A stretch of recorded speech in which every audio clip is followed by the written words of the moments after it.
cons of blended learning and the traditional learning. And within that, our first question is, what do you think as a student is the pros and cons of traditional learning?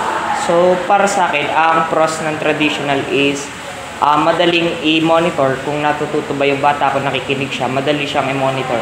Ang pros naman niya is parang pag ganito, kagaya na masyadong mainit, parang hindi nagiging conducive yung classroom. Tapos masyadong magastos siya, maraming sa biyahe, pag malayo yung bahay ng student, so napakagastos nun. Ang traditional. So, for me po, nagiging pros niya is mas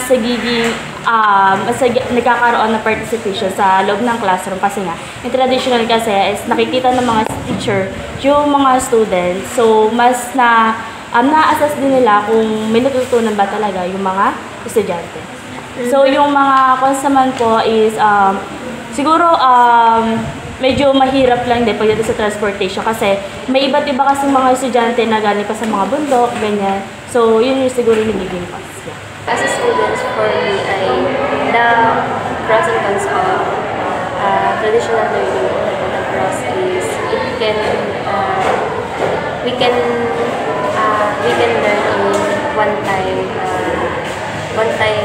phase, and then magkakaroon din po tayo ng ability to engage with our teacher face-to-face and with our students that we can easily acquire knowledge.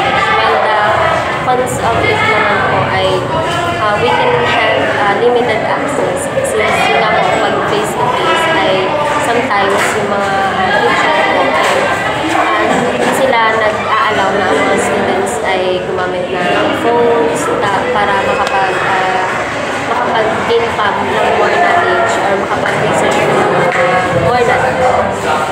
I think the pros of traditional ay kumbaga sa traditional, face-to-face, kumbaga ang mga students ay makakapag-focus sa kanilang mga study. Kumbaga ay magkakaroon ng interaction ng teachers at ang students ng mas maganda kasi nga traditional siya.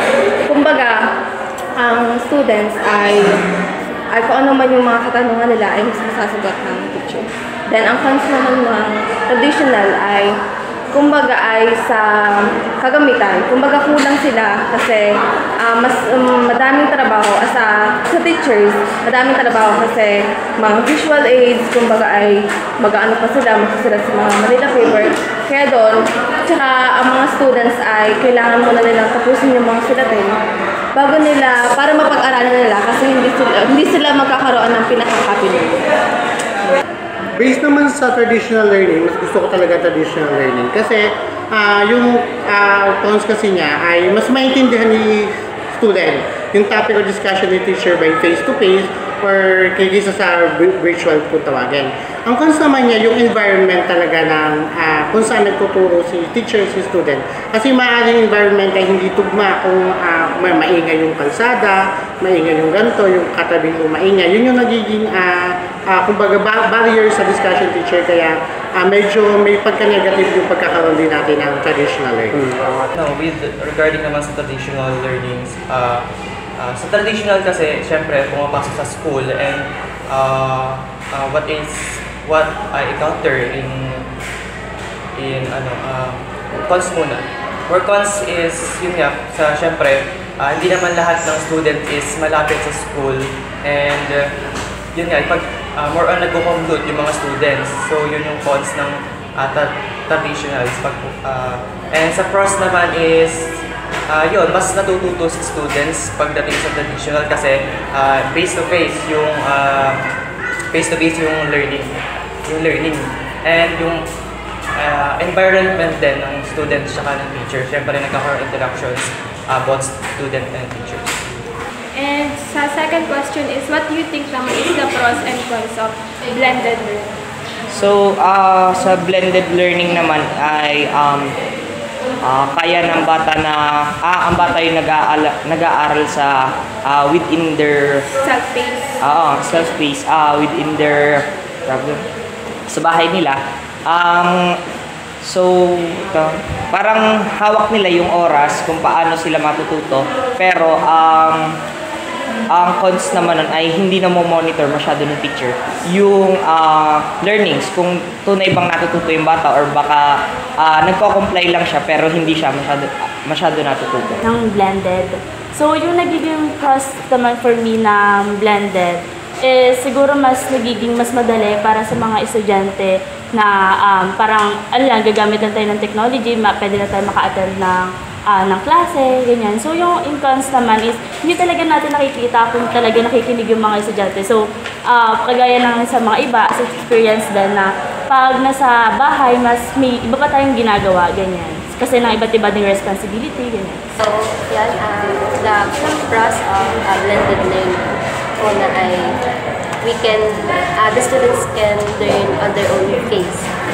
Pwede silang, they can access knowledge or they can access informations anywhere and anytime. Since yun nga kasi technology, ay alam naman natin na ngayon ay marami nang gumagamit ng technology and ito na yung relevant sa atin. And with that, ay mas maraming information or mas maraming knowledge ang na-access na mga students.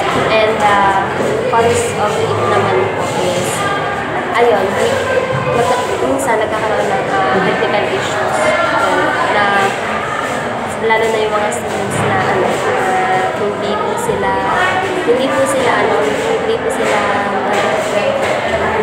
wala po silang enough access sa internet. Ang pros naman ng blended learning, ang pinaka-positive impact nito as sa 21st century, kumbaga ay ang mga students ay magkakaroon ng kaalaman sa iba't ibang technology. Kumbaga, ang teacher ay mas mapapadali ang pagtuturo nila kasi gumagamit sila ng different technology.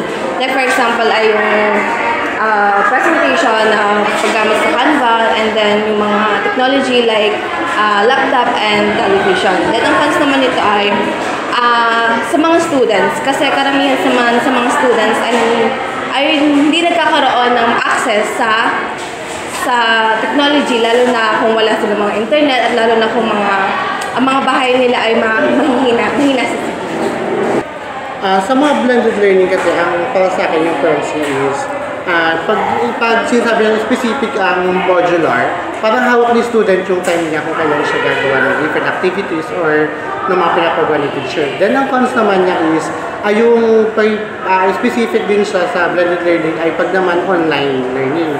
Yung may mga student kasi na hindi naman sila talaga accessible sa internet, mahal na internet. Yung iba naman may case naman na wala rin silang mga cellphone, kaya nagkaka-cause din sila na hindi sila nakapagpasa on time. Yeah. For me kasi, based on my experience way back on senior high school pandemic days na din. So sa blended learning kasi, one of the pros of blended learning is sa students, of course, mas nagkakaroon ng flexibility or mas nagiging flexible yung students when it comes to their time and schedules. Kasi yun nga, ini-schedule naman kasi yung kung ano yung mas preferred time nyo, and for example sa modular is pwede ka naman magsagot doon anytime, anywhere, just like yung sa online learning, pwede din doon. So cons lang din is for the teachers, of course, kailangan nilang matutunan or mag-aral when it comes to different platform tools or academic tools. And of course, yung cons din doon is pag nagbibigay ng evaluation or assessment si teachers sa students nila, and doon po pasok yung academic dishonesty kasi more on mas nag-cheat si students. Pero if you will choose, ano yung pinaka-best choice sa'yo? Traditional or blended?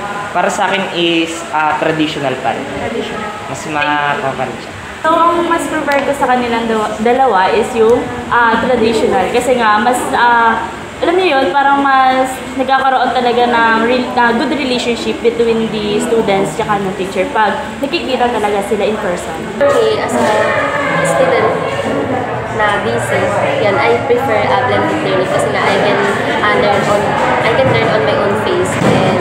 yun, fit siya sa akin. Kasi pwede ko siyang gawin anytime po and anywhere na hindi ko kailangan na masyadong mga rags sa oras kapag na-intend natin.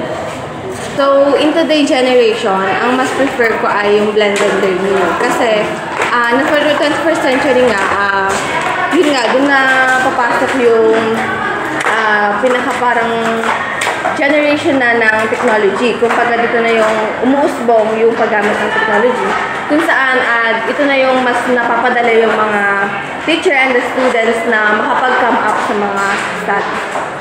As of now, sa panahon natin, mas gusto ko yung blended learning. Kasi sa blended learning kasi talaga hawak natin yung time kung kailan natin gusto mag-take ng discussion or kailan tayo magagawa ng different activities. Isa sa kasi ngayon nasa 21st century tayo, may mga different technologies tayo na pwede natin gamitin as a learning tools para mas talo mo discussion ng teacher kaysa sa traditional learning. For me, I prefer traditional kasi I believe na mas natututo ako when it comes to traditional. Yun nga, tulad ng sinabi ko kanina is nagkakaroon ng interaction or face-to-face dun sa students or sa teachers tulad ko. And mas naunawaan ko yung mga topics na tinuturo ni teachers sa buong klase. Thank you! Thank you. Thank you po. Thank you so much. With our interview.